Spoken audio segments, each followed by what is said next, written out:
Assalamualaikum warahmatullahi wabarakatuh. Alhamdulillahilladzi hadana li hadza wa ma kunna linahtadiya laula an hadanallah. Asyhadu an la ilaha illallah wahdahu la syarikalah wa asyhadu anna Muhammadan abduhu wa rasuluh. Allahumma salli wa sallim wa barik ala hadzal nabiyil karim wa ala alihi wa sahbihi wa man tabi'ahum bi ihsanin ila yaumiddin.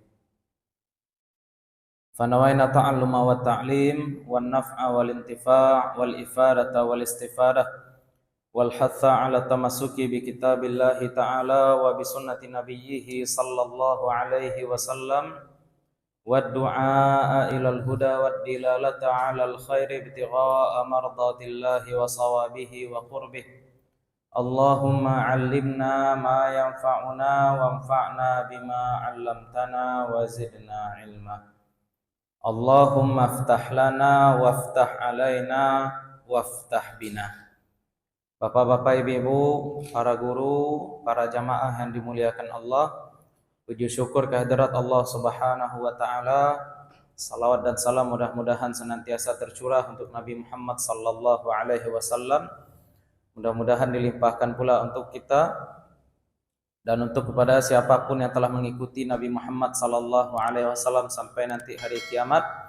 Mudah-mudahan kita, keluarga kita, anak cucu kita semuanya tetap berpegang teguh kepada apa yang telah dibawa oleh Nabi Muhammad sallallahu alaihi wasallam sehingga nanti di akhirat kita bisa mendapatkan syafaat dari beliau. Selanjutnya kita minta kepada Allah Subhanahu wa taala agar kita diberikan futuh, diberikan keterbukaan pikiran, keterbukaan kalbu, sehingga kita bisa mendapatkan ilmu yang bermanfaat dan kita juga bisa memberikan manfaat bagi orang lain. Maka mari sama-sama kita baca surat Al-Fatihah sebagai wasilah. Ala hadhihi niyati sholih Al-Fatihah.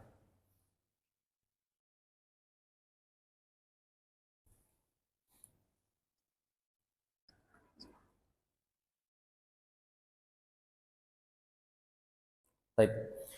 Malam ini kita sudah masuk pada pertemuan keempat kajian Tauhid Ahlus Sunnah wal Jamaah.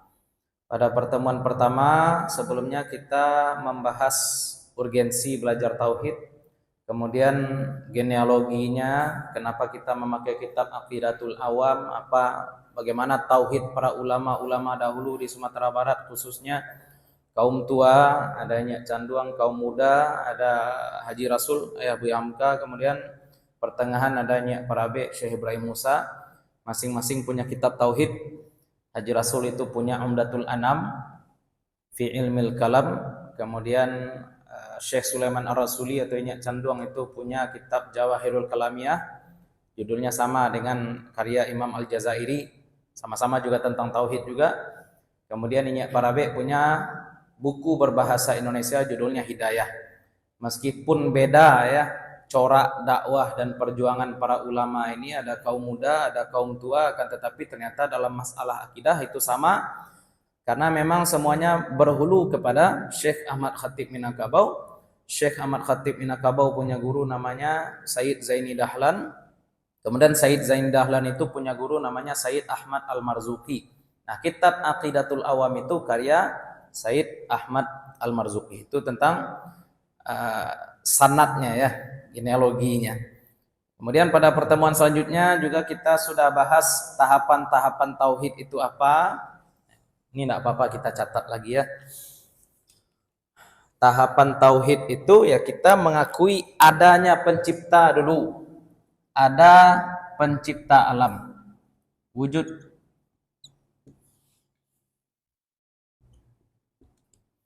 Bagaimana kita mengakui adanya pencipta? Ya, dengan kita melihat ayat-ayat Allah, penciptaan langit, penciptaan bumi, bahkan kalau kita melihat pada diri kita sendiri pun kita akan menemukan kesempurnaan dan tidak mungkin ini sebuah kebetulan. Kalau orang belajar biologi, kebetulan dinding lambung itu mampu untuk menahan asam lambung. Tidak bisa kebetulan-kebetulan. Kebetulan anus itu letaknya di bawah, enggak di atas, itu kebetulan lagi. Ya, kebetulan manusia itu punya gigi sehingga bisa ngunyah, itu kebetulannya terlalu banyak.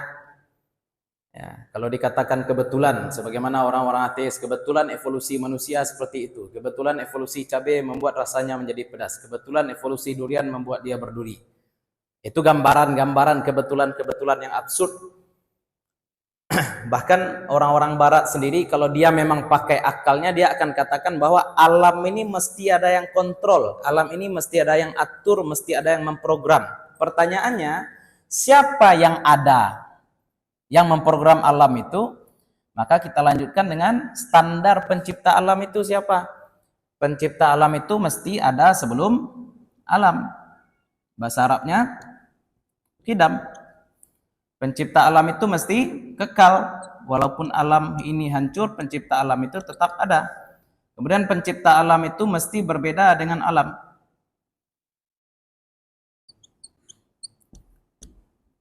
Berbeda dengan alam.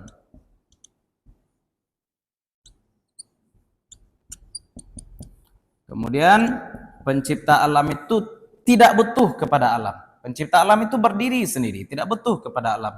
Ada atau tidak ada alam, pencipta alam itu tetap ada. Qiyamuhu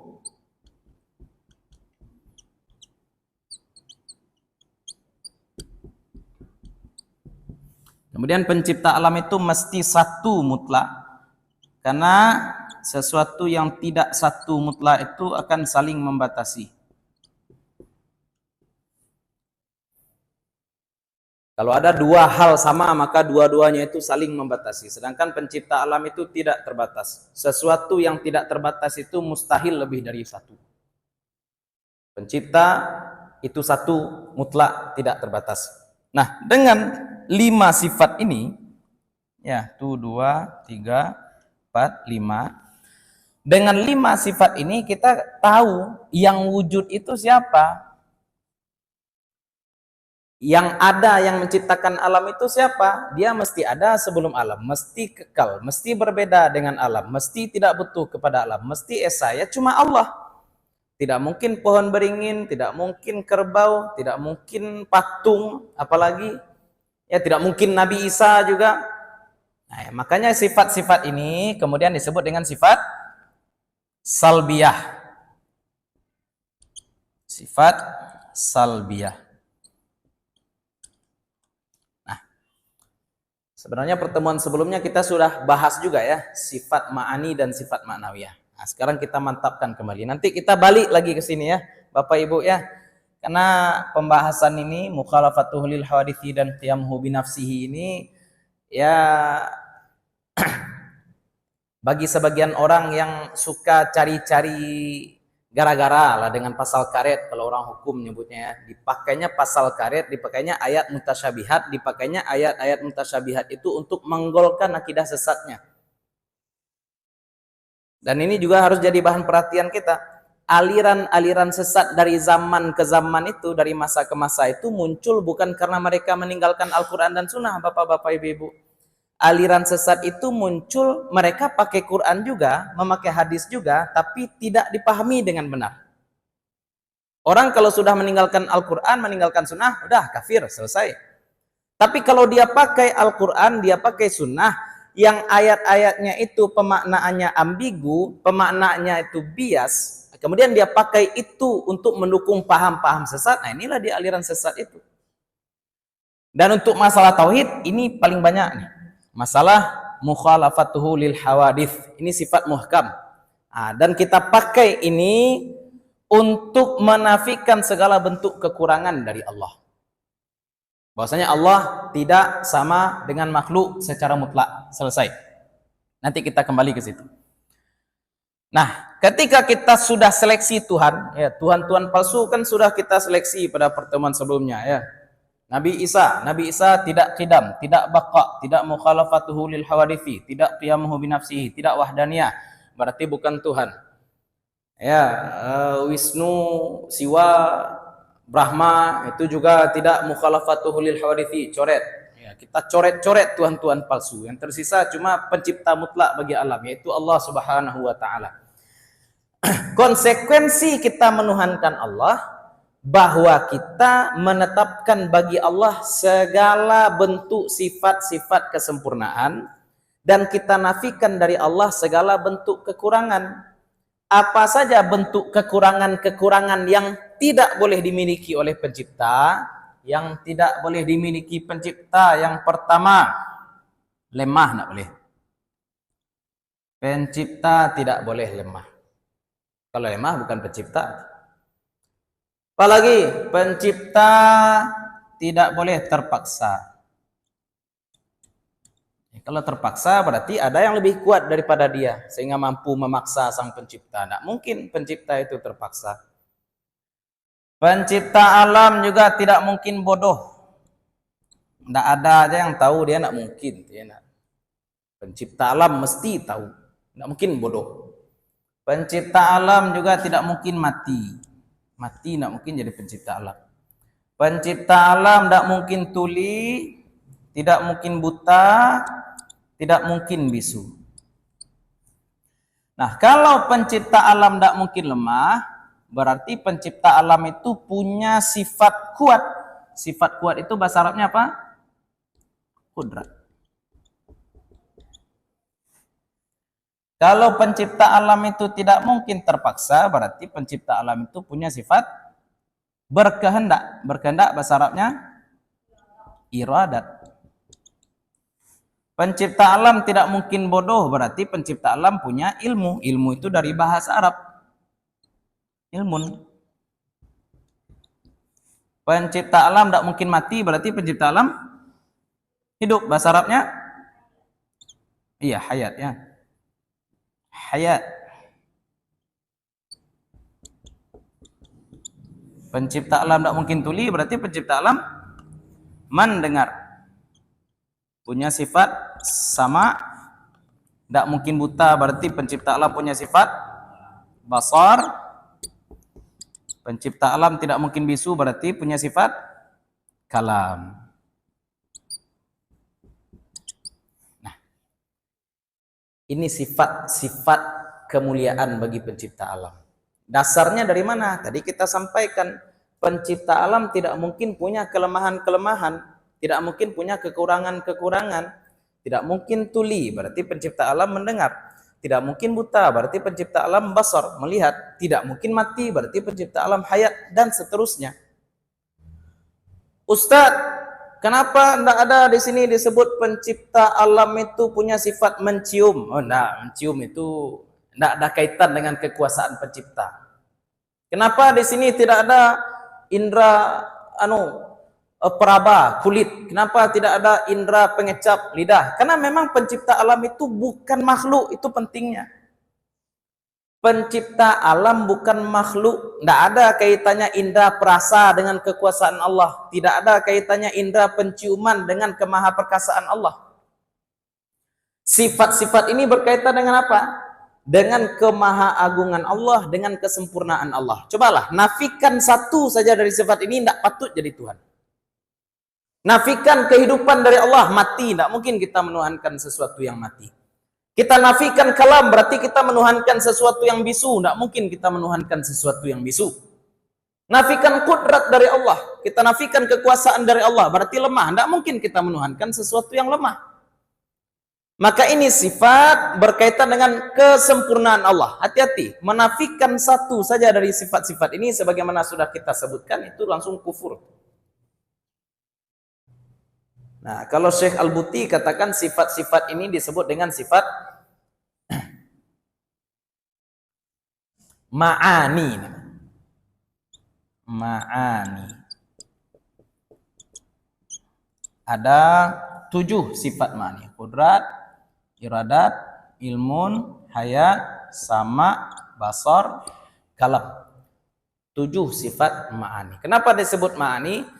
Karena sifat-sifat ini memberikan hukum satu lagi. Allah punya kuasa, kudrat, berarti Allah itu hadir. Allah punya iradat, berarti Allah itu murid. Allah punya ilmu, berarti Allah alim. Allah punya hayat, kehidupan, berarti Allah itu hayy. Allah punya sama, berarti Allah itu sami'. Allah punya sifat basar, berarti Allah itu basir. Allah punya sifat kalam, berarti Allah itu mutakallim. Total 7 kali 2 pek balik tambah 5 9 balik tambah cek. Itu asal sifat 20. Sebagaimana kita sampaikan pada bulan yang lalu ya. Kita tidak mau nyebut ini sifat 20. Kita nyebutnya ini cara mengenal Allah. Allah itu apa tuh Ustaz? Allah itu zat yang wujud, zat yang ada. Bagaimana adanya Allah? Adanya tanpa awal, qidam. Terus bagaimana adanya Allah? Tanpa akhir, baqa. Bagaimana bentuk Allah? Tidak boleh. Mukhalafatuhu lil hawadisi. Berbeda dengan apapun yang bisa kita bayangkan. Di mana Allah? Itu bisa tanya tadi. Di mana Allah? Qiyamuhu binafsihi. Allah itu berdiri sendiri. Itu jawabannya sebenarnya. Sebelum ada langit, Allah sudah ada. Sebelum ada bumi, Allah sudah ada. Sebelum ada arasy, Allah juga sudah ada. Kalau arasy itu hancur, kalau bumi itu hancur, kalau langit itu hancur, Allah hancur juga atau Allah tetap ada? Allah tetap ada. Berarti adanya Allah tidak terikat dengan yang lain. Berarti Allah cuma terikat dengan zat Allah sendiri. Itu yang disebut dengan qiyamuhu binafsihi. Apakah Allah punya keluarga? Tidak. Wahdani. Allah Maha Esa. Ada hal menarik ya sebenarnya bapak-bapak, ibu-ibu. Jadi orang-orang Yahudi di Madinah itu mendengar bahwasanya Nabi Muhammad SAW itu utusan Allah. Mereka sebenarnya sudah percaya, ya, tapi mengingkari kenabian Nabi Muhammad. Padahal sifat-sifatnya sesuai dengan yang disampaikan Allah dalam kitab-kitab mereka. Datanglah mereka kepada Nabi Muhammad SAW, bertanya kepada Nabi. Apa tanya mereka kepada Nabi SAW? Sif lana rabbak. Deskripsikan kepada kami Tuhan kamu. Ya, Allah. Kalau orang Nasrani misalkan kita tanya pada dia, sif lana rabbak. Coba kamu gambarkan Tuhan kamu pada kami. Tuhan saya punya anak, itu berkali-katanya. Nah, sekarang orang-orang Yahudi datang pula dia kepada Nabi Muhammad SAW, tanyanya itu, sif lana rabbak. Deskripsikan, gambarkan kepada kami Tuhan engkau. Ini untung Nabi Muhammad SAW orangnya lurus ya, memang hak dengan datang dengan burhan. Apa yang dijawab oleh Nabi SAW? Nabi menjawab sesuai dengan wahyu yang diturunkan oleh Allah kepada beliau. Yang diturunkan kepada beliau apa? Surat Al-Ikhlas. Surat Al-Ikhlas. Apa surat Al-Ikhlas? Qul huwallahu ahad. Qul huwallahu ahad. Allahus samad itu apa artinya? Allah tempat bergantung. Jangan justru kita bayangkan kemudian Allah yang bergantung kepada yang lain. Allah bergantung kepada arasy, Allah bergantung kepada langit. Berarti Allah itu bagaimana? Allahus samad. Allah tempat bergantung. Lam yalid walam yulad. Lam yalid walam yulad berarti ini nih. Lam yalid berarti Allah tidak berubah. Allah tidak akan melahirkan sesuatu lagi. Walam yulad berarti Allah tidak berasal dari sesuatu apapun. Qidam. Awal tanpa awal. Allah itu awal tapi tidak punya awal. Allah itu akhir tapi tidak punya akhir. Walam yakullahu kufuwan ahad. Tidak ada yang sebanding dengan Allah. Tapi hati-hati kalau orang lain mungkin kelihatannya sif lana rabbak. Gambarkan bagi kami Tuhan kamu. Tuhan saya punya betis, Tuhan saya punya tangan. Itulah kacau itu ya. Itu tidak jawaban ala Nabi itu. Jawaban Nabi pakai surat Al-Ikhlas, Pak. Ya, Tuhan saya tangannya dua, kanan dua-duanya. Itu tidak ada cerita. Ya. Tuhan saya punya mata, itu kacau itu. Ya. Itu nan mujassimah itu. Apa itu mujassimah? Orang-orang yang membayangkan bahwa Allah Subhanahu wa taala itu punya fisik. Dia ngabarkan Allah Subhanahu wa taala itu punya fisik. Ya, tangan lah, kaki lah, anggota-anggota tubuh. Ada lagi musyabbihah. Musyabbihah itu yang menyerupakan sifat-sifat Allah dengan sifat-sifat makhluk. Sekarang kita jawab dulu terkait sifat-sifat ma'ani dan juga sifat-sifat ma'nawiyah. Apa pertanyaan itu? Ustadz tadi bilang, Ustadz kemarin bilang bahwa Allah itu berbeda dengan makhluk. Tapi ketika kita tengok-tengok sifat ma'ani dan juga sifat-sifat maknawiyah, ini sifat maknawiyah ya. Ma'ani 7, sifat maknawiyah 7 juga. 7, sifat salbiyah 5. Ini namanya sifat apa nih? Sifat nafsiyah. Nafsiyah 1. Ustadz bilang mukhalafatuhu lil hawadith. Allah berbeda dengan makhluk. Akan tetapi ternyata di sifat-sifat ini kita temukan sifat-sifat ini juga ada pada makhluk. Makhluk juga berbicara, makhluk juga melihat, makhluk juga mendengar. Bagaimana kita bisa katakan bahwa Allah itu berbeda dengan makhluk? Ada beberapa poin perbedaan. Ya, ada perbedaan. Yang pertama, perbedaan utama sifat-sifat ini pada Allah dengan sifat-sifat makhluk, dengan kemampuan makhluk adalah bahwa semua sifat-sifat Allah ini, qidam dan baqa. Kekuasaan Allah itu tidak didahului oleh kelemahan. Kehendak Allah itu tidak didahului dengan ketiadaan keinginan. Ilmu Allah tidak didahului oleh kebodohan. Contoh saya. Ustaz, pernah ke Australia, Ustaz? Tahu ibu kota Australia? Apa ibu kotanya? Hah? Kapan pindah Melbourne? Canberra ya? Berarti sebelumnya Ustaz tidak tahu, sekarang Ustaz sudah. Itu ilmu manusia. Ilmu manusia didahului oleh tidak tahu, kemudian kalau ilmu Allah, pernah Allah tidak tahu besok hujan atau panas? Kita tidak tahu. Allah tahu enggak? Berarti ilmu Allah tidak didahului oleh ketidaktahuan. Tapi ilmu kita tidak tahu baru tahu. Tidak tahu baru tahu. Ya, itu gara-gara ya Zamzami memotivasi motivasi guru-guru dan juga murid-murid. Misalkan ada acara, tolong buat editkan foto misalkan. Ambo nak pandai dah buya. Siapa yang pandai? Si Fulan tu bilo nyu pandai saja lah ya nyu pandai. Ndak buya, abaraja lo lah kalau nyu bisa, aku bisa lo mah. Ya ndak ada orang baru lahir bisa Photoshop ndak. Karena ilmu manusia itu apa? Istilahnya muktasab. Dicari baru dapat ilmu. Aslinya kita ini bodoh, aslinya kita tidak punya ilmu, baru tahu kemudian. Sama dengan hayat. Manusia ini hidup. Oh iya, manusia hidup. Bagaimana hidup manusia ini? Apakah manusia hidup selama-lamanya? Tidak. Awalnya manusia ini bagaimana? Mati. Ya. Kaifa takfuruna billahi wa kuntum amwatan fa ahyaakum.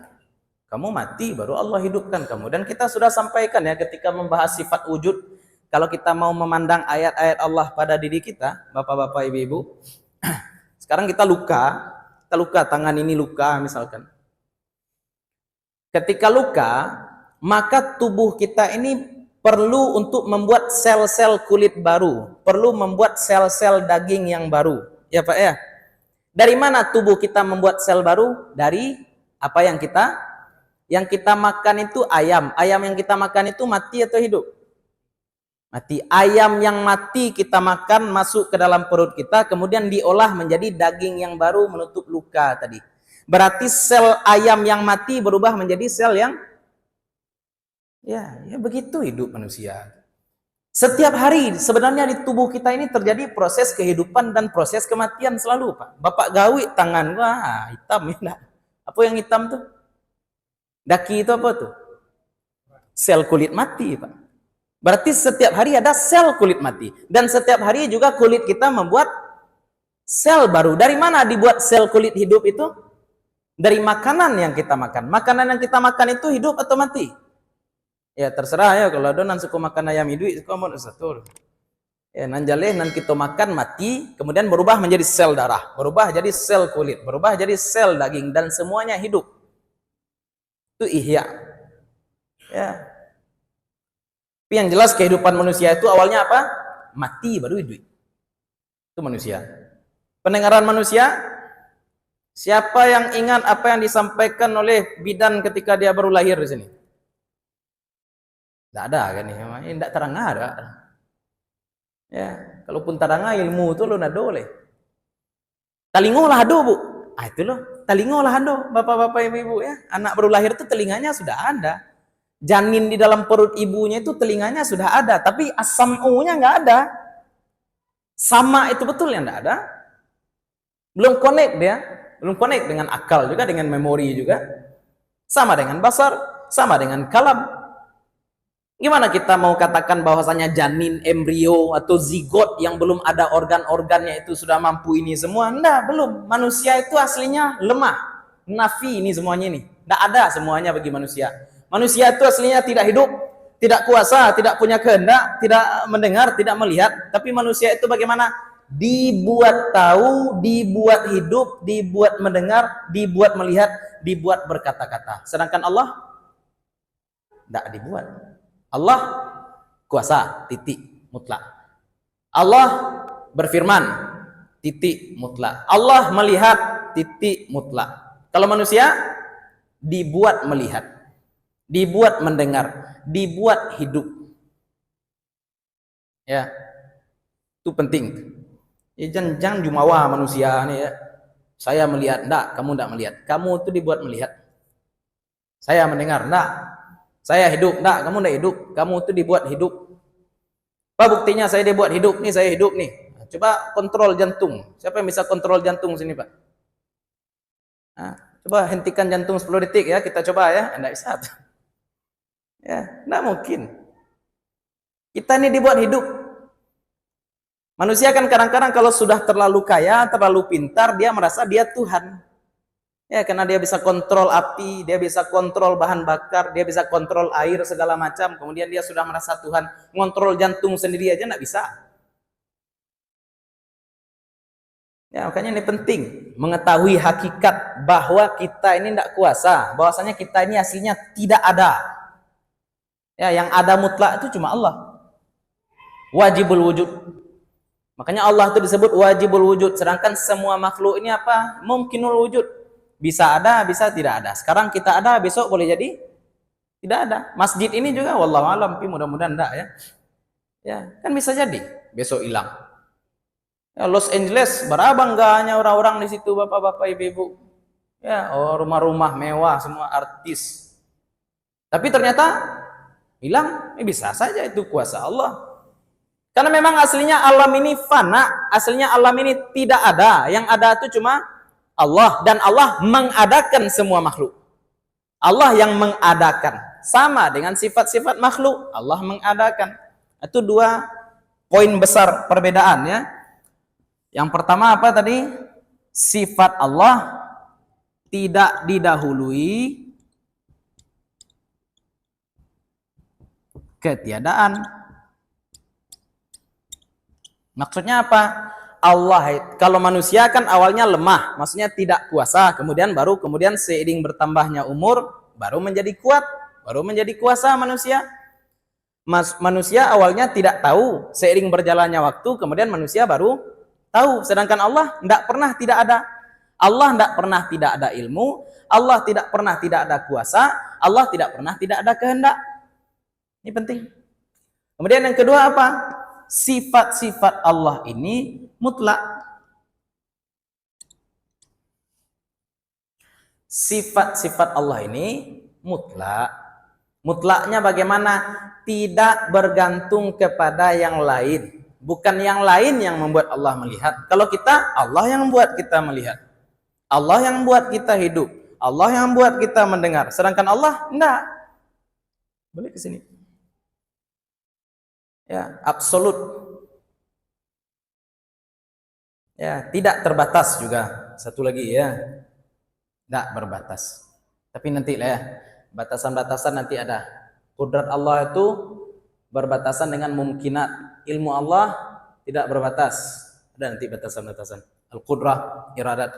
Tapi itu pembahasan tauhid tingkat lanjut. Nanti ta'alluq tanjizi, suluhi. Itu kira-kira gambaran sifat-sifat yang wajib bagi Allah.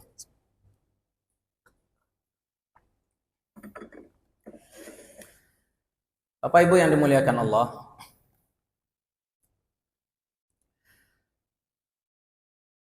sifat-sifat Allah itu banyak, bukan cuma 20. Ya. Sifat Allah itu banyak, bukan cuma 20. Nanti tanya pula orang, apa kaji di Musaji tadi malam ngaji sifat 20, apa kok 20 saja sifat Allah? Nah, bilang sifat Allah itu tidak cuma 20. Bahkan kalaupun kita mau tengok nama Allah yang 99 itu semuanya juga merupakan sifat-sifat bagi Allah. Maha pengasih, maha penyayang, maha bijaksana, maha pengampun, maha muntaqim, pengazab. Tapi yang 20 ini apa? Yang 20 ini sifat wajib bagi Allah. Beda ya, sifat Allah dengan sifat wajib bagi Allah.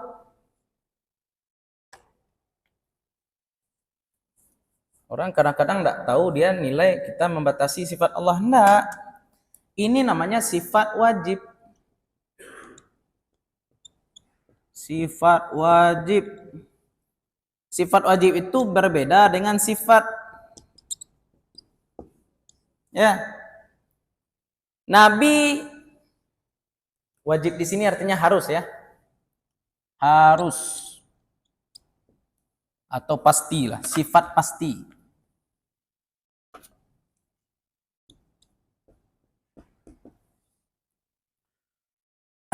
Kalau sifat itu semuanya. Tapi kalau sifat wajib itu mesti ada. Contoh sekarang, Nabi Muhammad itu kaya atau miskin, Pak? Hah? Pernah kaya? Itu tuh jawabnya. Nabi Muhammad babini cilik atau babini banyak? Itu tuh jawabnya. Abu Nabi Muhammad botak atau panjang? Itu jawabnya, Pak. Ya, jangan kelamak di awak saja ya. Tipa buat panjang lah, sunnah Nabi ya buat panjang. Enggak. Tipa kalau bini banyak, Nabi bini banyak. Enggak, sadonya dilakukan oleh Nabi. Nabi pernah kaya, pernah miskin, Nabi pernah dikucilkan, Nabi pernah dicintai. Semuanya sudah dilalui oleh Nabi. Karena Nabi itu uswah hasanah. Nabi itu bukan cuma contoh bagi orang-orang kaya saja. Orang miskin juga teladannya Nabi Muhammad SAW. Itu namanya sifat Nabi.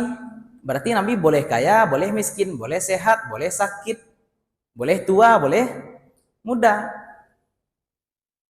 Tapi kalau jujur, Nabi itu harus jujur atau boleh jujur? Pasti jujur. Itu namanya sifat wajib. Ya. Nabi itu boleh amanah atau harus amanah? Pasti amanah. Tidak mungkin Nabi tidak amanah. Nabi itu harus ganteng atau tidak?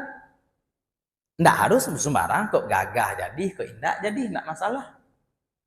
Ya, Nabi itu rambutnya harus hitam atau buliah oranye? Terserah, tidak ada hubungan dah. Itu namanya jaiz, boleh-boleh saja. Sama dengan sifat-sifat Allah yang lain. Apa kita contohkan? Rahman, Rahim, Allah itu penyayang. Contoh, Allah itu pasti penyayang atau boleh penyayang? Ya enggak? Kalau ada orang bilang Allah itu tidak berbeda dengan makhluk, kafir tuh. Ada orang bilang Allah itu tidak mendengar, kafir tuh. Tapi kalau ada orang bilang Allah tidak sayang pada saya, kafir enggak? Enggak. Kenapa enggak kafir? Karena Allah boleh sayang, Allah juga boleh murka. Dua-duanya sifat Allah. Itu disebut sifat apa? Sifat yang boleh ada, boleh tidak. Terserah Allah lah. Ya. Allah Maha Pengampun, itu sifat Allah enggak? Iya. Apakah Allah pasti Maha Pengampun? Harus Allah mengampuni. Boleh Allah tidak mengampuni? Boleh lah. Berarti Allah boleh mengampuni, boleh juga tidak mengampuni. Itu namanya sifat apa? Sifat jaiz. Kalau ada orang mengatakan Allah tidak mengampuni, dia tidak kafir, Pak. Karena memang Allah juga tidak mengampuni. Tapi kalau ada orang bilang Allah tidak hidup, itu bedanya. Itu beda sifat wajib dengan sifat jaiz. Ini hati-hati. Ya, orang banyak seperti itu bilang, kenapa kamu batas-batasi sifat Allah 20 dengan sifat, padahal sifat Allah itu banyak. Yang bilang batasi siapa? Tidak ada yang batas-batasi. Tapi yang 20 ini tidak boleh dihilangkan dari Allah. Mengingkari 1 dari 20 ini berarti kamu sudah menghilangkan ciri-ciri kemuliaan dan kesempurnaan Allah. Makanya jadinya kafir. Dibilangnya Allah bisu, ya kafir lah. Dibilangnya Allah sama dengan makhluk, dibilangnya Allah terikat dengan makhluk, dibilangnya Allah lebih dari satu, ya kafirlah. Dibilangnya Allah tidak ada, kafirlah. Sekarang inilah contoh, ini sifat nafsiyah, ini paling mutlak. Ini ada enggak di Asmaul Husna? Kita semua sepakat Allah ada ya bapak-bapak ya. Ya Bu ya, sepakat. Yang tidak sepakat silahkan, itu pintu. Kita sepakat Allah itu, adakah sifat wujud di dalam Asmaul Husna? Tidak ada, tapi kita sepakat Allah itu ada. Jadi Asmaul Husna pun bukan patokan juga. Itu nama Allah yang mulia, betul. Namun ada juga nama-nama dan sifat-sifat Allah yang disebutkan di dalam Al-Quran, tapi tidak disebutkan di dalam Asmaul Husna. Apa contoh sifat-sifat Allah yang tidak disebutkan dalam Asmaul Husna? Ini contoh.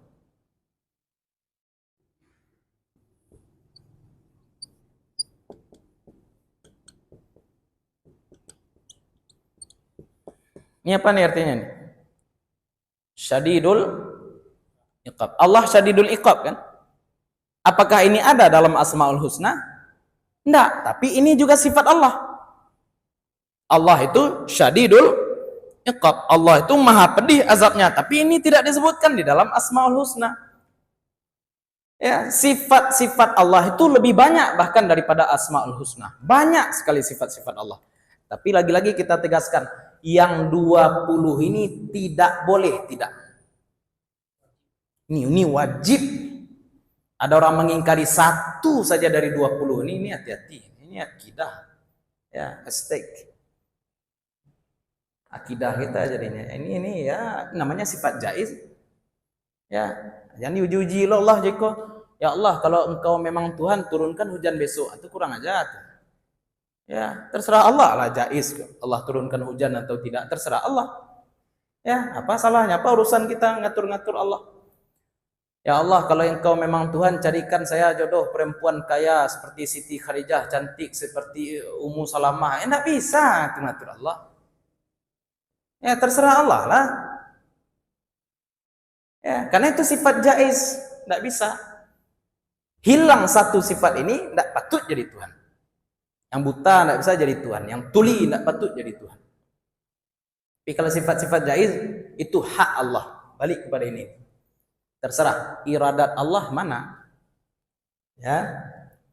Jadi itu bahasan. Sekarang ada orang anti dengan judul. Zaman sekarang orang anti itu bukan dengan isi ya bapak-bapak ibu-ibu ya, tapi dengan judul.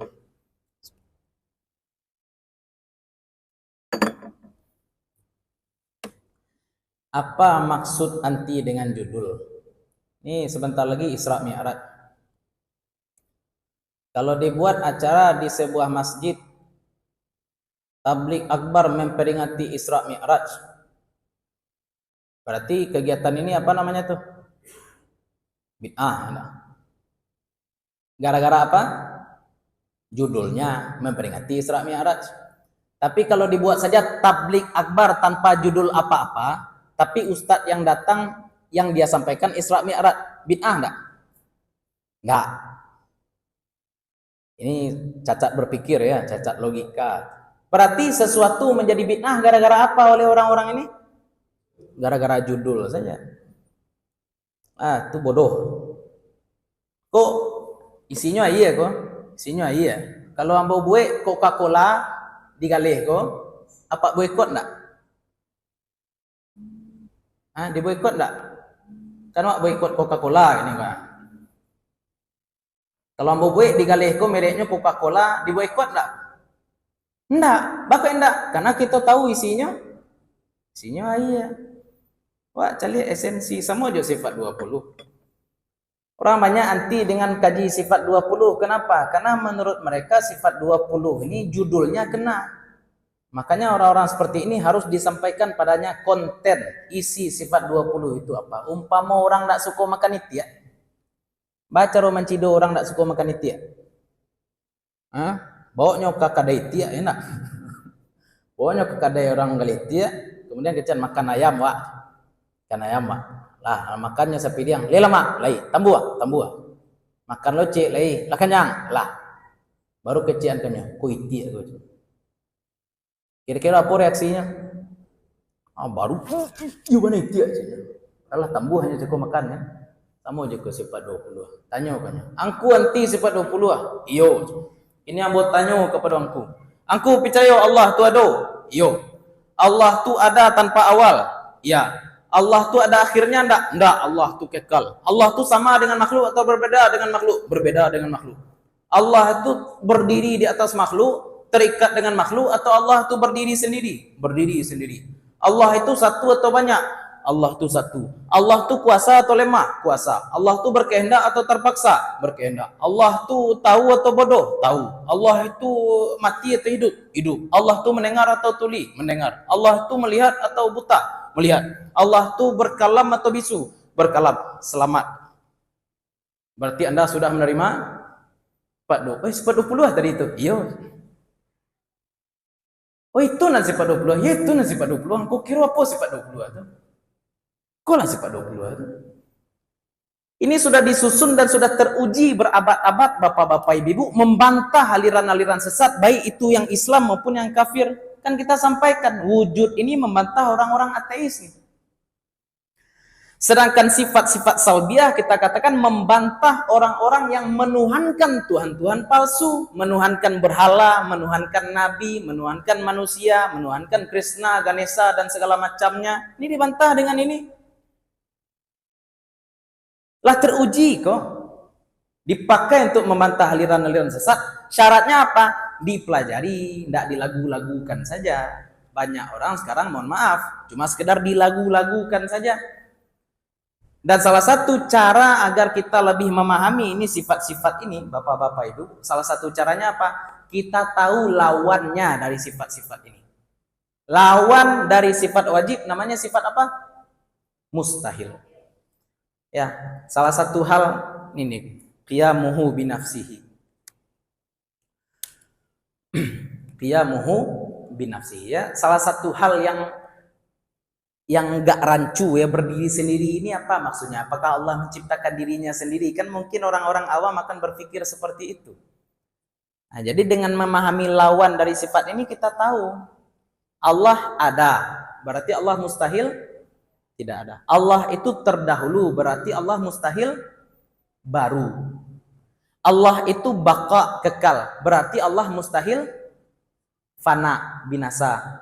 Allah itu berbeda dengan makhluk, berarti Allah itu mustahil sama dengan makhluk. Allah itu qiyamuhu binafsihi. Nah ini kita kalau terjemahannya berdiri dengan dirinya.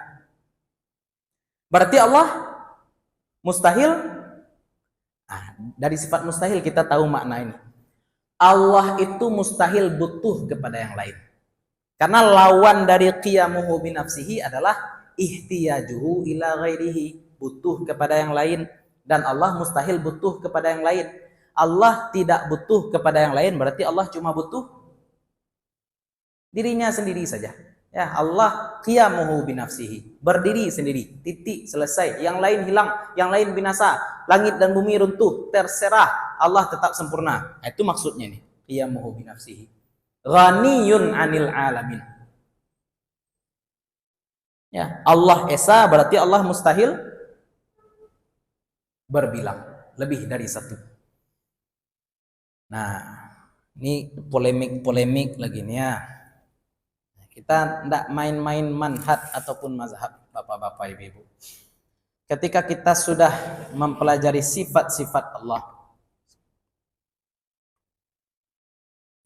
ada satu prinsip yang tidak boleh kita tinggalkan. Untuk mengenal Allah Subhanahu wa Ta'ala, ada satu prinsip yang tidak boleh kita tinggalkan. Prinsipnya namanya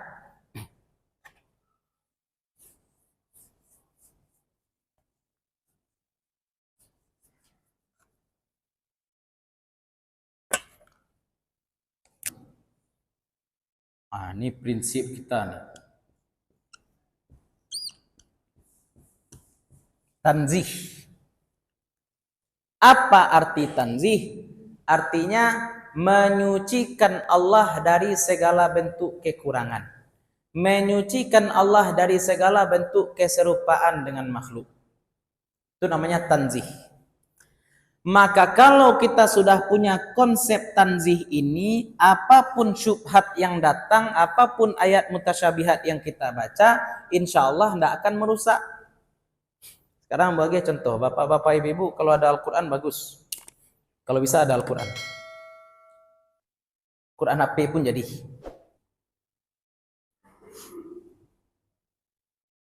Ya, kita kasih contoh. Dalam surat Ali Imran ayat 7 itu kan disampaikan Allah apa? Walladzi anzala 'alaikal kitaba minhu ayatum muhkamatun hunna ummul kitabi wa ukharu mutasyabihat. Bahwasanya di dalam Al-Qur'an itu ada ayat-ayat yang muhkam, ada juga ayat-ayat yang mutasyabihat. Nah, sekarang kita kasih contoh ya. Yang pertama surat Qaf ayat 16.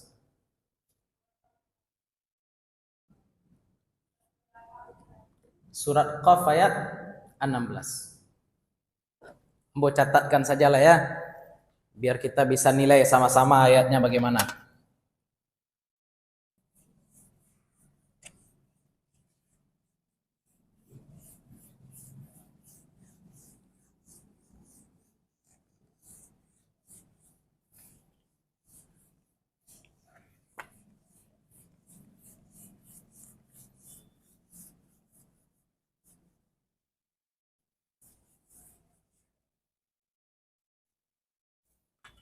Yang pertama surat Qaf itu apa kata Allah? Wa nahnu aqrabu ilaihi min habli al-warid. Apa kata Allah? Kami lebih dekat kepadanya daripada urat leher. Ini satu ayat. Satu ayat menyatakan bahwa Allah lebih dekat daripada urat leher. Kemudian kita loncat ke surat Al-Baqarah ayat 29. Surat Al-Baqarah ayat 29. Apa kata Allah Subhanahu wa taala? Tsummastawa ilas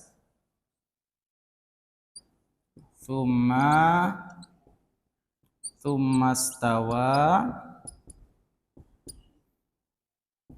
ilas sama.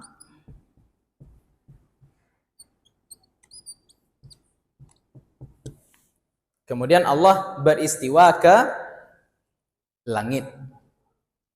Ini dua ayat baru nih. Satu ayat mengatakan Allah itu lebih dekat dari urat leher. Ayat lain mengatakan Allah Subhanahu wa taala istawa ke langit, ila. Istawa ya, saya tidak nyebut bersemayam, duduk, enggak. Kita sesuaikan saja dengan redaksi yang dipakai oleh Allah Subhanahu wa taala. Allah sebut istawa, ya sudah kita pakai istawa juga. Kemudian di surat Thaha ayat 5, ini yang paling masyhur. Ar-Rahmanu 'alal 'arsy istawa. Surat Thaha ayat 5. Ar-Rahmanu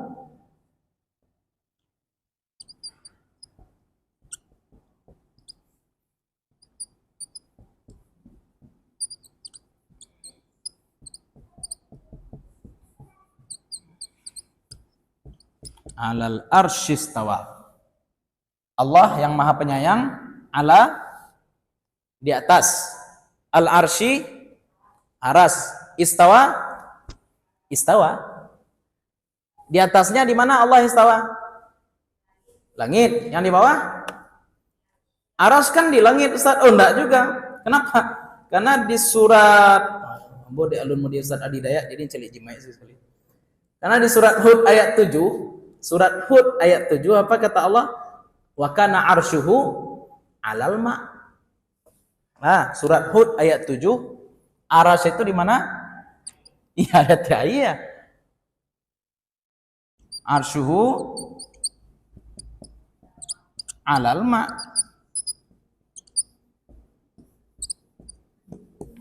Kan panjang jadinya. Kayaknya orang kangelas di siko ke Allah istawa di atas aras.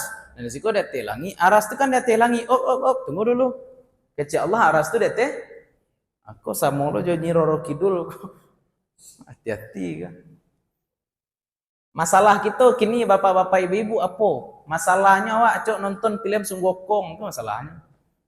Film Hercules. Dewa-dewa Hercules, dewa-dewa Sunggokong itu di mana? Di langit. Ambo ketika hujan, ko ya kancing Allah ko cem. Tu ketik, untung ambolah terselamatkan dari pemikiran tolol itu ya. Kan bodoh tuh anak-anak, kan mereka itu anak-anak ya. Hujan ko ya kancing Tuhan ko cem. Ya dalam bayangannya Tuhan tuh di awan, di atas awan. Ya. Kemudian gara-gara pemikirannya sudah seperti itu, dia baca Al-Qur'an seperti ini, oh yo di langit Allah mah. Tuh masalahnya. Nah, dia pakai pula anak-anak, fitrah anak-anak tuh menyatakan bahwa memang Allah tuh tinggal di langit. Ini yang bertanya ke bapak-bapak ibu-ibu ya. Kok contoh membantah itu. Nabi Muhammad Isra dan Mi'raj kan sampai ke langit ke-7 ya. Iya ya.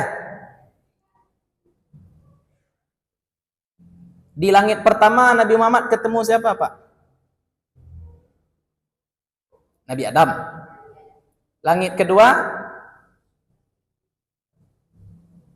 Nabi Yahya dan Nabi Isa.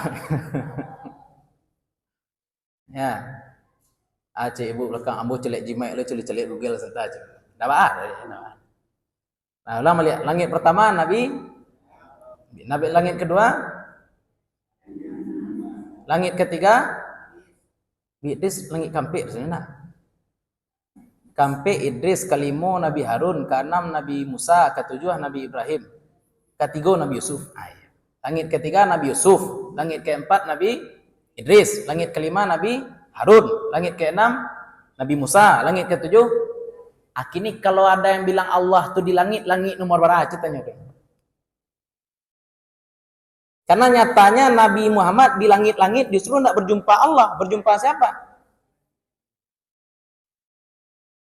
Itu kan cacat logika berpikir. Kok agak panjang kaji malam tuh. Tambah ayat agak 3 lail tentang di mana Allah aku banyak. Surat Al-Hadid ayat 4. Surat Al-Hadid ayat 4. Apa surat Al-Hadid ayat 4? Wa huwa ma'akum atuha. Ainama kuntum. Berarti Allah di mana? Berarti di mana-mana. Berarti orang yang mengecek Allah dari mana-mana punya dalil juga sebenarnya tuh. Iya tuh nana mau kecian tadi Pak. Orang sase itu bukan meninggalkan Al-Qur'an, nyo punya dalil juga, tapi dalilku diambil cian dan lain ditolaknya. Ya ini kan selalu dihantam nih. Ini Allah mengatakan Allah di mana-mana, Jahmiyah. Iku hanya dalil lo kiranya.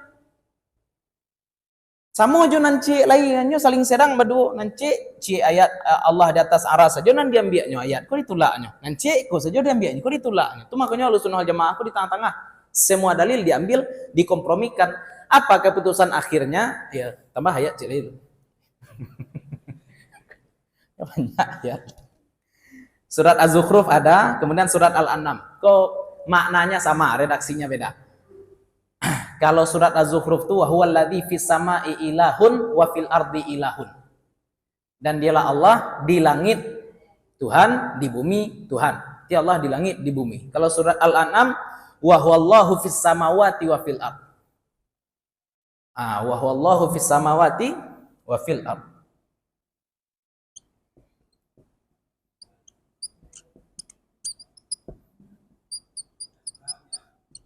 Surah Al-An'am tadi, Pak. Iya. Saya lihat di mic lihat tu, Pak. Ayat 3.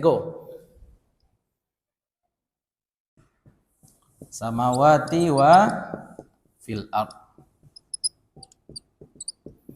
Dan dialah Allah di langit dan di bumi. Lah, mau tanya oleh ya. Bapak Ibu, di mana Allah?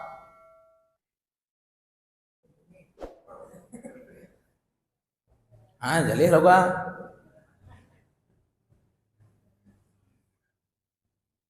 Itu kan masalah orang sekarang kan disuruh-suruhnya kita milih salah satu aja. Harusnya kita balikkan ke yang tadi. Yang muhkam. Apa muhkam? Innallaha ghaniyun 'anil. Ini ayat muhkam. Allah maha kaya dari alam. Apa maksudnya Allah maha kaya dari alam? Ada atau tidak ada alam, Allah tetap ada. Langit hancur, Allah tetap ada. Bumi hancur, Allah tetap ada. Arsy hancur, Allah tetap ada. Berarti adanya Allah tidak terikat dengan tempat itu sebenarnya. Pertanyaan ini sudah salah. Lalu bagaimana cara menjawabnya? Nah, cara menjawabnya surat Al-Baqarah ayat 187. Ya 87 aja. Itu sampai 86. Wa idza sa'alaka ibadi anni, ya 87. Apabila hambaku bertanya tentang aku, maka aku itu saja jawab. Tanya anak ibu di rumah, mak, bu, pak, pai umrah ini, iyo, kama umrah ke Baitullah, rumah Allah, rumah Allah tunan petak. Di situ Allah tinggal anak-anak kita sampai muda itu tuh kan berpikirnya, kok rumah Allah di situ, kok Allah tinggal, pintunya, waktu kita muda itu. Tak tahu kalau apa-apa kita. Ya. Tapi kita tegaskan, ghaniyun 'anil alamin. Allah tidak terikat tempat. Kalaupun anak-anak bertanya di mana Allah, Allah maha dekat. Dah titik selesai. Hanya tertanya aja. Allah dekat tidak bersentuh, Allah jauh tidak berjarak. Allah dekat tidak bersentuh, Allah jauh tidak berjarak. Ini dipaksa-paksa pula Allah tuh di langit. Apa buktinya? Setiap orang mengucap Allah, dia tangannya nunjuk ke atas. Ambo upload foto di Facebook, modeko, aku Allah, ustaz lah satu logo. Allah di atas. Nah, hati-hati. Ini menunjukkan kemuliaan, bukan arah. Allah tuh mulia, Allah tuh maha tinggi, pasti. Tapi jangan dikatakan pula Allah tuh cuma ada pada satu sisi saja, berarti Allah terbatas. Karena ada doa, ya Allah, ya anta zahiru fala fauqaka syai'un. Engkau yang maha zahir, di atasmu tidak ada sesuatu. Wa antal batinu fala dunaka syai'un. Di bawah engkau tidak ada sesuatu. Ada juga ayat hadis itu dari Nabi SAW. Ya. Kalau sekarang kita dipaksa nih ya oleh sebagian orang, kalau ditanya di mana Allah, jawabannya harus seperti budak perempuan yang tidak pernah sekolah. Berdasarkan hadis ahad, hadithul jariyah, dan ini sering disampaikan. Hadithul jariyah. Datang seorang sahabat kepada Nabi ingin membayar kafarat. Kafarat apa itu? Dia mesti memerdekakan budak. Syarat budak yang dimerdekakan harus muslimah, harus beriman, tak boleh budak kafir. Diuji oleh Nabi Muhammad, kemudian budak tadi. Bagaimana Nabi menguji budak tadi? Ditanya oleh Nabi, Aina Allah?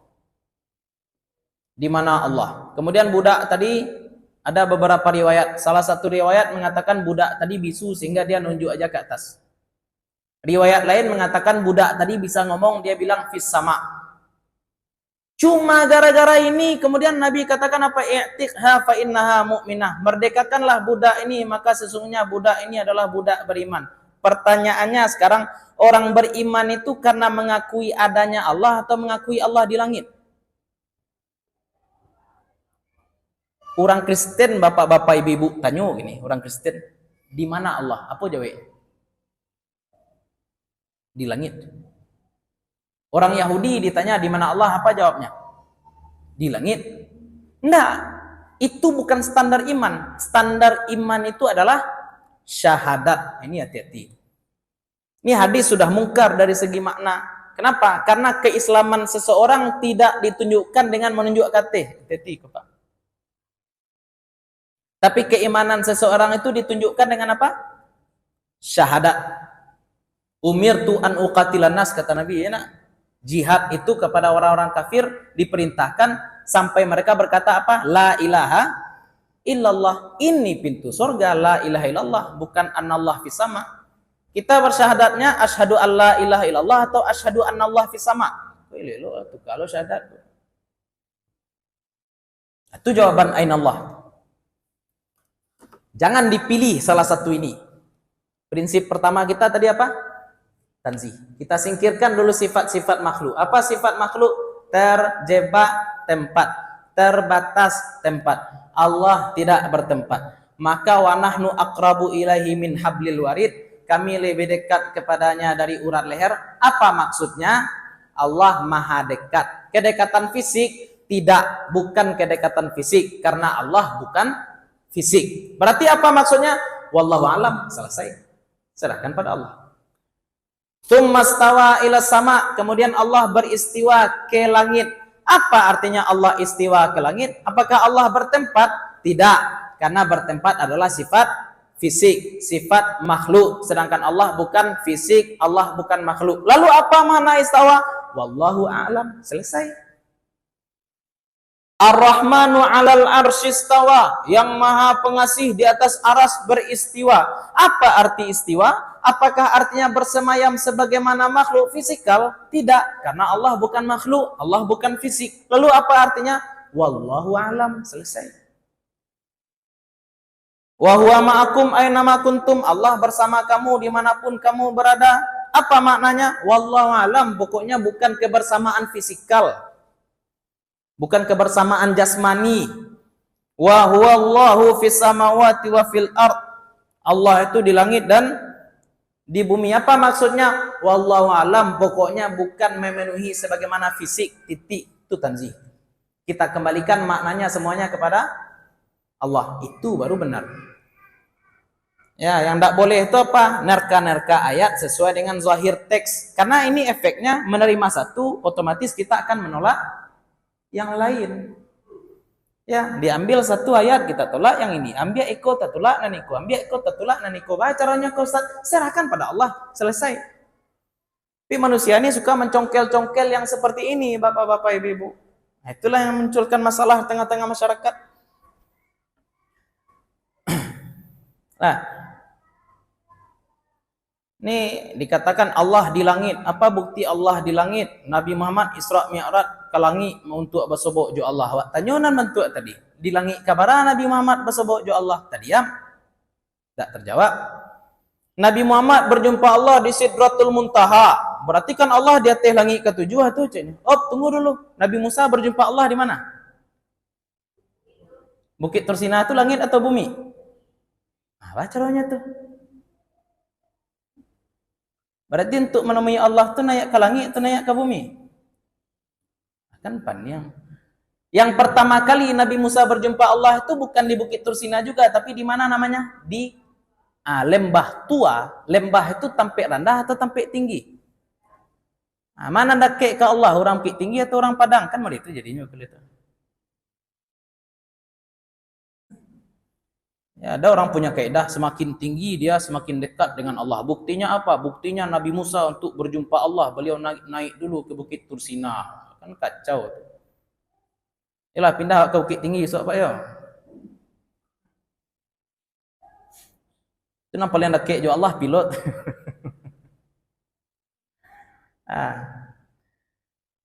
Kira-kira mana yang dekat dengan Allah? Kita sekarang atau Nabi Yunus ketika dimakan ikan? Mana dekat jo Allah? Nabi Yunus dimakan ikan itu bukan di permukaan tanah lagi itu, tapi sudah lebih rendah daripada tanah. Mana dekat jo Allah? Dah Nabi Yunus kan? Kan ketika di dalam perut Nabi Yunus justru merasakan kedekatan dengan Allah Subhanahu wa taala. Manusia itu paling dekat dengan Allah ketika naik gunung atau ketika sujud? Sujud itu merendah atau meninggi? Justru ketika merendah dekat dengan Allah. Makanya tadi kita sebut dekat jauh Allah itu bukan masalah jarak. Dekat Allah itu nak bersentuh, jauh Allah itu juga tidak berjarak. Maka itu jawabannya tadi.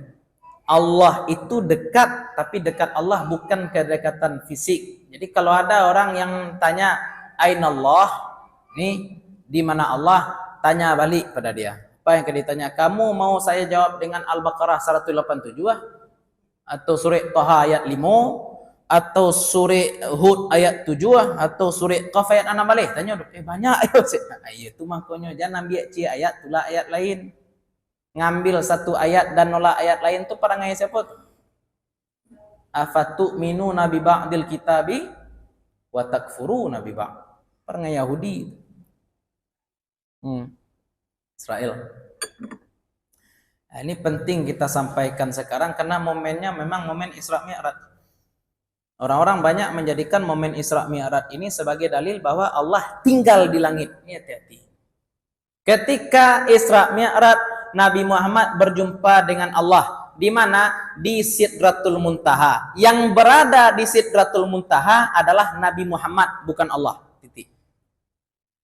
Ketika naik Bukit Tursina, Nabi Musa berkalam juga dengan Allah. Yang berada di Bukit Tursina siapa? Nabi Musa, bukan Allah. Ya. Ketika di Lembah Tua juga Nabi Musa berjumpa Allah. Tapi yang berada di Lembah Tua siapa? Nabi Musa. Sedangkan Allah munazzahun, terlepas, tersucikan dari sifat-sifat makhluk. Salah satu sifat makhluk apa tadi?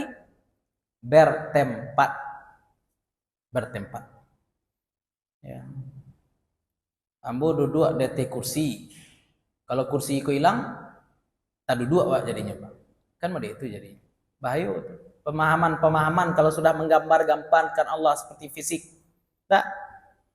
Ya, tanzih itu bagaimana? Apapun yang terbayang dalam kepala kita, bapak-bapak, ibu-ibu, apapun yang terbayang dalam kepala kita, maka Allah tidak seperti itu. Selesai. Makanya Ibnu Abbas katakan apa? Tafakkaru fi khalqillah wala tafakkaru fi dzatillah. Jangan kamu pikirkan zat Allah, tapi pikirkanlah ciptaan Allah. Ya, terlalu dalam nih membahas masalah zat Allah, jatuhnya pasti pada tajsim nanti. Sama hal, terlalu dalam membahas masalah takdir, kalau tidak jadi qadariyah, kalau tidak jabariyah. Terlalu dalam membahas masalah ruh, sasik lebih kok. Karena ruh itu min amri rabbi, jangan dalam pula membahas. Semua aliran sesat dalam Islam itu gara-gara apa? Memang tidak mampu dia membahas secara mendalam, dia paksakan diri membahas secara mendalam, jadinya sesat. Makanya cukup tanzih. Yang paling kita nak suka sebenarnya nih bapak-bapak ibu-ibu, orang-orang awam yang benar-benar awam, sibuk dagang, sibuk ke sawah, sibuk ke ladang, sibuk cari ikan, tiba-tiba ditanya di mana Allah, itu kan kurang aja sebenarnya. Tak boleh ya sebenarnya. Orang lah sibuk karajo, cukup ditanya lah solat tadi Pak, selesai. Kau nak tiok tanya itu di mana Allah? Tiok tanya orang di mana Allah? Besok kalau pak-pak ibu basebok, orang bertanya di mana Allah, tanya kan hilang Allahnya. Ya, kama-kama ditanya di mana Allah aja lah. Kan tak boleh ditanya. Nabi Muhammad mengutus Muaz ke Yaman. Diperintahkan Muaz untuk apa? Ajarkan pada mereka syahadat. Tak ada Nabi Muhammad nyuruh Muaz. Muaz, setiap kamu jumpa orang tanya di mana Allah ya. Tak ada. Tapi sekarang seolah-olah ini dijadikan standar Muslim. Kalau pandainya menjawab di mana Allah, maka berarti dia satu manhaj dengan kita. Manhaj apa yang setiap berjumpa orang tanya di mana Allah? Maka jangan sampai kita namanya tasbih, menyamakan Allah dengan makhluk. Ada sebenarnya satu lagi, apa itu? Pembahasan tajsim, ya pembahasan tajsim, masalah betis, yad, wajah, kursi juga termasuk ya wasi'ah kursius samawati wal ard. Bagaimana memahami itu? Nah, itu insyaallah kita akan bahas pada bulan selanjutnya aja ya. bulan selanjutnya. Nanti kita bahas juga apa itu isbat, apa itu tafwid, apa itu takwil, ya apa itu taktil juga. Nah, dan di mana sebenarnya posisi Ahlussunnah menyikapi ayat-ayat mutasyabihat kita bahas pada pertemuan selanjutnya. Untuk malam ini barangkali untuk kajiannya sampai situ dulu. Kalau ada pertanyaan dari bapak-bapak ibu-ibu silahkan. Ada pernyataan? Ada yang mau protes? Ya Bu.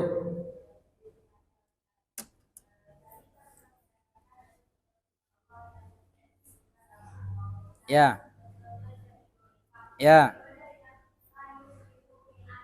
Sama. Ghairu mukhlifil mi'at itu juga tidak disebutkan di dalam Asmaul Husna. Tapi itu juga merupakan kenapa tidak disebutkan?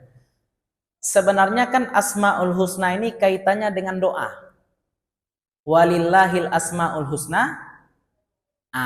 Berdoalah kamu kepada Allah dengan Asmaul Husna. Bagaimana kita mau berdoa kepada Allah ya syadidal azab? Ya. Tapi innaka la tukhliful mi'an itu doa juga ya Bu ya. Iya ya, berarti selain dengan nama-nama Asmaul Husna juga boleh berdoa. Tapi yang paling dianjurkan pakai yang Asmaul Husna. Ya. Itu salah satu khasiat saja. Tapi yang penting sifat Allah itu tidak terbatas. Sebagaimana Allah tidak terbatas, sifat-sifat dan nama-nama Allah juga tidak terbatas. Ini mohon maaf ya bapak-bapak ibu-ibu ya. Nabi Musa kan juga mengajarkan kaumnya mengenal Allah. Kira-kira Nabi Musa mengajarkan kaumnya Asmaul Husna juga atau tidak? Menurut ambo yo, tapi pakai bahasa kaumnya pula. Ya. Allahumma saja. Allahumma. Allahumma, amin contoh lagi. Allahumma dan amin itu bahasa Arab atau bukan? Aslinya kan dari pangkal bahasa Suryani. Allahumma itu Elohim, amin itu juga bahasa Suryani. Makanya orang-orang Yahudi juga baca amin, orang Kristen juga baca amin. Ya, kisah-kisah Nabi Ibrahim, Nabi Yakub di dalam Al-Qur'an itu diceritakan dengan bahasa Arab karena Al-Qur'an diturunkan kepada Nabi Muhammad. Ya. Maksudnya apa? Kita sampaikan itu nama dan sifat Allah itu tidak terbatas. Tidak terbatas. Ya. Tidak terbatas. Tapi batasan pengetahuan kita ya namanya khabar. Khabar dari Nabi inilah sifat Allah. Kabar dari Allah inilah sifat-sifat Allah. Di dalam Al-Qur'annya ini, di dalam hadisnya ini. Maka prinsip kita apa? Apa yang tidak ditetapkan Allah jangan kita tetapkan. Ya, dan apa yang dikatakan Allah tentangnya kita tetapkan. Allah bilang Allah Maha Pengasih, ya sudah, Allah Maha Pengasih. Allah bilang Allah istawa, ya sudah, Allah istawa, titik, selesai. Kita yakini kullum min rabbina, semuanya dari Allah. Ya. Allah bilang Allah Subhanahu wa taala apa lagi? Syadidul azab, ya kita percaya Allah syadidul azab, selesai. Ya, kita tetapkan apapun sifat-sifat yang datang, yang disampaikan Allah ataupun disampaikan Nabi. Itu barangkali bapak-bapak ibu. Ya Pak.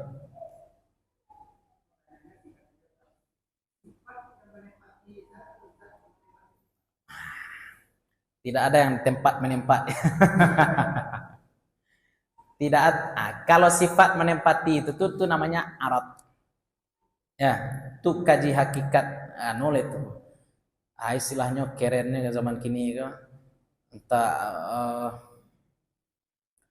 aduh istilah kerennya tuh menempat-nempati itu istilahnya hakikat sesuatu itu namun cabang ilmunya tuh lupa. Ya. Kalau sifat yang bertempat itu namanya arad. Contohnya merah. Mobil merah. Merah itu kan sifat mobil. Bisa berubah enggak merah?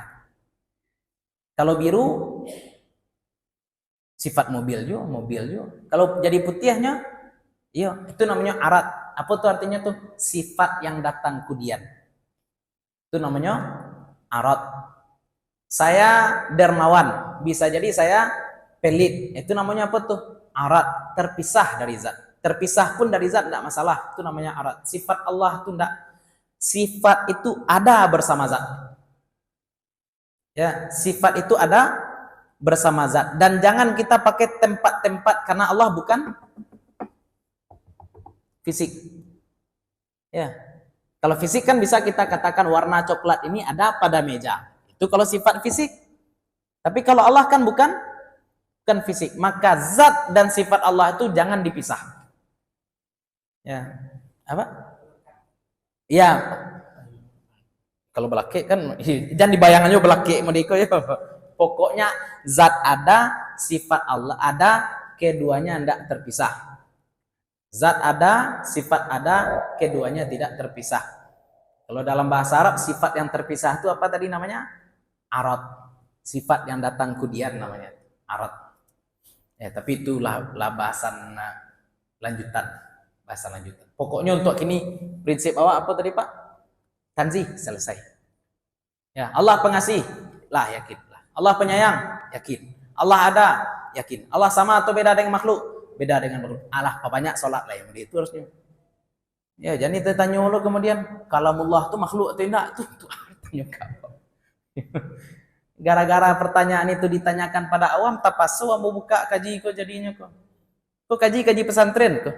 Kan enggak do masjid sebenarnya mengaji bentuk iko do bapak-bapak ibu-ibu. Tapi kini pertanyaan-pertanyaan itu ditanya di medsos, dibahas di khutbah Jumat, dibahas di majelis-majelis awam ketika orang mendaftar ke rajo itu lo pertanyaannya. Mencari jodoh itu lo pertanyaannya enak. Tentu harus dijawab jadinya. Nah, pokoknya kalau awam sudah melakukan tanzih, tugasnya apa leh? Perbanyak amal. Selesai. Nah, itu saja. Ya, perbanyak amal. Ada lagi Bapak Ibu? Pas ya. Kalau tidak ada barangkali itu saja kajian kita malam hari ini. Mudah-mudahan bermanfaat bagi kita semua. Insyaallah modul pertemuan selanjutnya masalah memahami ayat-ayat mutasyabihat. Memahami ayat-ayat mutasyabihat nanti kita kirim lagi Ustaz ya. Modulnya mudah-mudahan tidak hujan bulan besok. Dan rancak hari jadi modul bisa dibagikan. Mudah-mudahan sebagaimana Allah kumpulkan kita di sini, Allah kumpulkan pula kita nanti bersama-sama dengan Rasulullah sallallahu alaihi wasallam. Mohon maaf kalau ada yang salah, ada yang kurang dan sesuatu yang tidak kami letakkan pada tempatnya. Assalamualaikum warahmatullahi wabarakatuh.